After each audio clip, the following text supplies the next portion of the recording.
Dari sekian banyaknya anime yang rilis belakangan ini, bikin aku jadi bingung mau nonton anime yang mana dulu. Walaupun enggak semuanya itu layak disebut sebagai masterpiece. Tapi sebagai wibu kelas elit, gue tetap nonton kebanyakan anime yang menurutku bagus.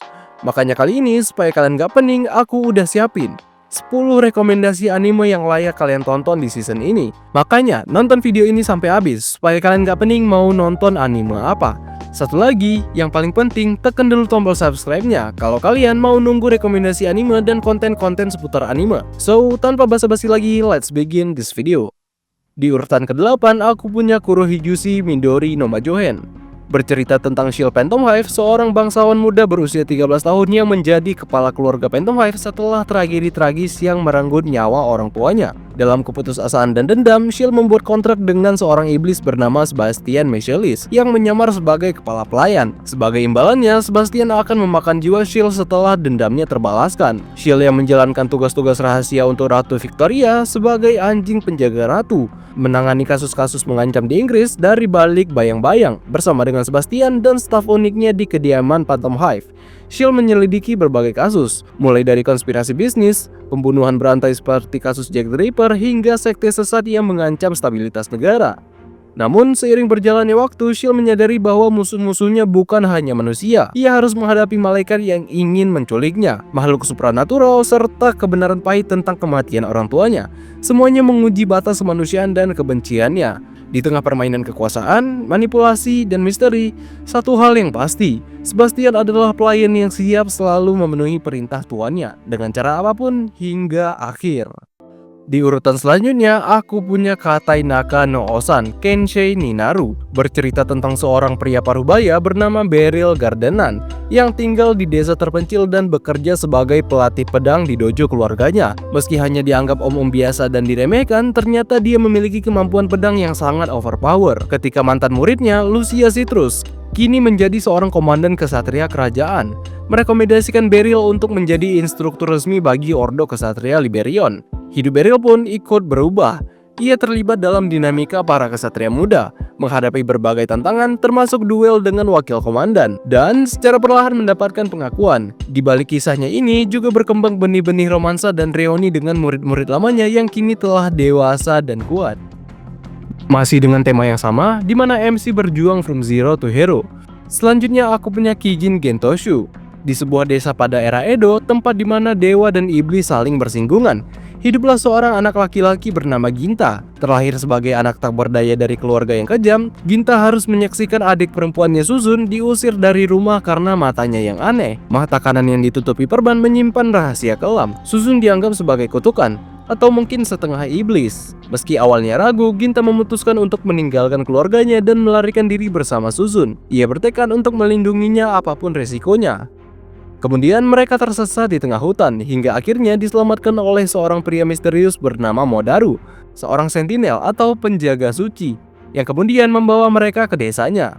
Di sanalah mereka mulai membangun hidup baru bersama anak perempuan Modaru yang bernama Shiryuki, seorang gadis yang perlahan-lahan menjadi bagian penting dalam hidup mereka.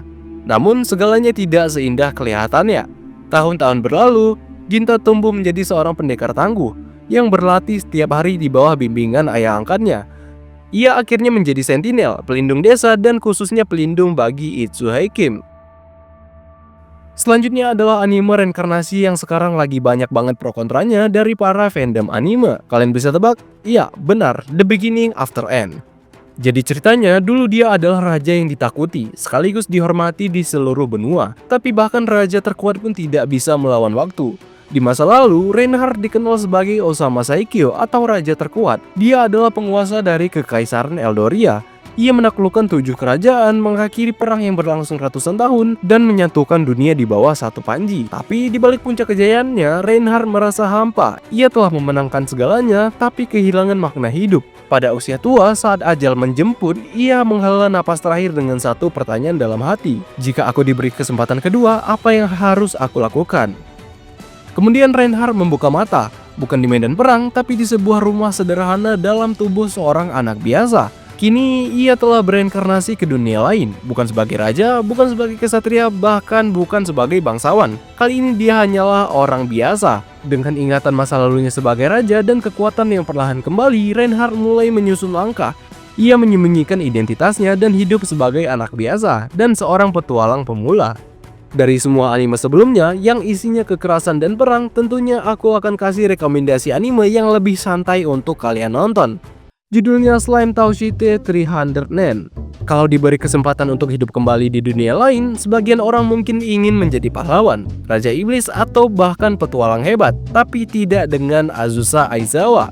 Setelah meninggal karena kelelahan bekerja di dunia sebelumnya, Azusa bereinkarnasi di dunia fantasi dan memilih satu hal sederhana, hidup damai dan bebas stres. Setiap hari, ia hanya membasmi slime, monster terlemah di dunia itu. Kegiatan itu ia lakukan terus-menerus selama 300 tahun. Tanpa disadari, XP yang terkumpul membuatnya mencapai level maksimum. Kini Azusa menjadi penyihir abadi yang tak terkalahkan. Di season pertama, kehidupannya yang sederhana mulai berubah ketika makhluk-makhluk aneh dan karakter unik datang silih berganti.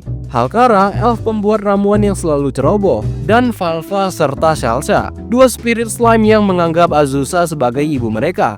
Meski ingin hidup tenang, rumah Azusa perlahan berubah menjadi tempat berkumpulnya orang-orang penuh warna. Anime selanjutnya juga sempat viral karena sering dibandingin dengan Tokyo Revenger dan menjadi perdebatan panas antara kedua fandom anime ini. By the way, judulnya Winebreaker. Ya, nggak kerasa, season 2 anime ini udah rilis. Dan menurutku ini anime yang layak untuk ditonton. Di dunia dimana kekuatan fisik adalah segalanya, SMA Furin dikenal bukan karena prestasi akademik, tapi karena kekuatan tempur dari para muridnya. Mereka bukan preman sembarangan, mereka adalah pelindung kota. Dan di tengah semua itu ada Haruka Sakura, siswa pindahan yang punya satu tujuan, yaitu menjadi yang terkuat. Di season pertama, Haruka bertemu dengan para anggota Furin dan secara perlahan mulai membuka hatinya. Dari yang awalnya dingin dan antisosial, ia mulai memahami bahwa kekuatan sejati bukan hanya soal bertarung, tapi juga melindungi orang lain dan membangun kepercayaan. Sekarang di season kedua, tantangan yang lebih besar mulai muncul. Musuh-musuh baru dengan latar belakang kelam dan tujuan yang berbahaya. Pertarungan bukan hanya soal fisik lagi, tapi juga soal prinsip, harga diri, dan ikatan yang sudah terjalin. Haruka dan kawan-kawan harus bertarung lebih keras dari sebelumnya. Mereka akan dipaksa mengambil keputusan sulit, mempertanyakan arti kekuatan, dan menghadapi masa lalu yang mungkin belum sepenuhnya selesai. Winebreaker Season 2 hadir dengan aksi yang lebih intens, emosi yang lebih dalam, dan cerita yang membawa kita lebih jauh ke dalam dunia keras para petarung muda. Selanjutnya aku punya Lazarus. Pada tahun 2052, dunia hidup dalam kedamaian dan kemakmuran yang belum pernah terjadi sebelumnya. Penyakit dan rasa sakit telah menjadi masa lalu, semuanya berkat satu sosok, Dr. Skinner, peraih Nobel di bidang neuroscience, dan sekaligus menjadi penemu Hapuna, yaitu adalah obat ajaib yang menyembuhkan segalanya tanpa efek samping. Dalam waktu singkat, Hapuna menjadi bagian tak terpisahkan dari kehidupan manusia. Orang-orang menganggap itu adalah sebuah revolusi kesehatan. Ya, itulah yang semua orang pikirkan. Namun, 3 tahun kemudian semuanya berubah. Dr. Skinner akhirnya kembali, tapi bukan sebagai penyelamat, malahan sebagai pembawa kehancuran. Ia mengumumkan kebenaran yang mengerikan. Hapuna hanya bekerja sementara. Setelah 3 tahun, tubuh mereka yang menggunakannya akan mengalami kehancuran secara total. Kematian massal tentu saja tak terhindarkan. Saat itu juga umat manusia dihadapkan pada ancaman terbesar pada sejarahnya. Harapan terakhir, sebuah unit elit beranggotakan 5 agen terbaik dari seluruh dunia. Nama mereka adalah Lazarus, sebuah pasukan rahasia yang dibentuk untuk memburu Dr. Skinner dan mencari penawar sebelum waktunya habis. Masuk bagian terakhir, dan ini adalah salah satu anime kesukaanku. By the way, judulnya Enen no Shibutai. Di dunia yang tampak biasa, api bukan lagi sekedar elemen. Ia telah menjadi kutukan. Fenomena misterius bernama spontaneous human combustion mengubah manusia biasa menjadi makhluk ganas yang dikenal sebagai infernal, atau manusia yang terbakar dari dalam dan kehilangan akal. Untuk melawan ancaman ini, dibentuklah pasukan khusus bernama Special Fire Force, gabungan dari pemadam kebakaran, pejuang spiritual, dan pyrokinetik. Dan disinilah kisah Shinra Kusakabe dimulai. Seorang remaja dengan kekuatan api di kakinya dan dijuluki sebagai Devil Footprint karena senyumnya yang menyeramkan dan tragedi yang menghantui di masa lalunya.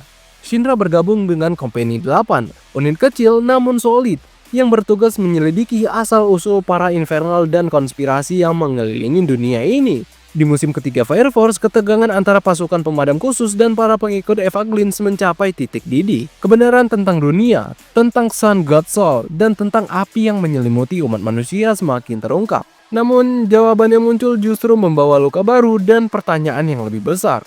Shinra Kusakabe, sang Devil Footprint, kini bukan hanya bertarung demi mengungkap masa lalu dan menyelamatkan ibunya, tapi ia kini menjadi kunci bagi masa depan umat manusia. Rekan-rekan lama bisa menjadi musuh, dan musuh yang dulu dibenci mungkin punya kebenaran yang perlu didengar. Persatuan antara semua pasukan menjadi krusial, tapi bisakah mereka benar-benar percaya satu sama lain? Dan itu dia rekomendasi anime dari gua yang wajib banget kalian tonton tahun ini. Dari yang penuh aksi dan konflik batin sampai bikin hati adem dan pengen rebahan seharian. Kalau kalian suka dengan konten kayak gini, jangan lupa klik tombol subscribe biar gak ketinggalan update video berikutnya. Punya rekomendasi anime lain? Tulis aja di kolom komentar, siapa tahu bisa masuk di video selanjutnya. Dan kalau kalian pingin dukung gua terus bikin konten kayak gini, kalian bisa traktir gua kopi di Saweria. Linknya ada di deskripsi. Dukungan kecil dari kalian bantu banget gua buat terus ngeracunin anime-anime keren ke kalian semua. Dan seperti biasa, see you in the next video.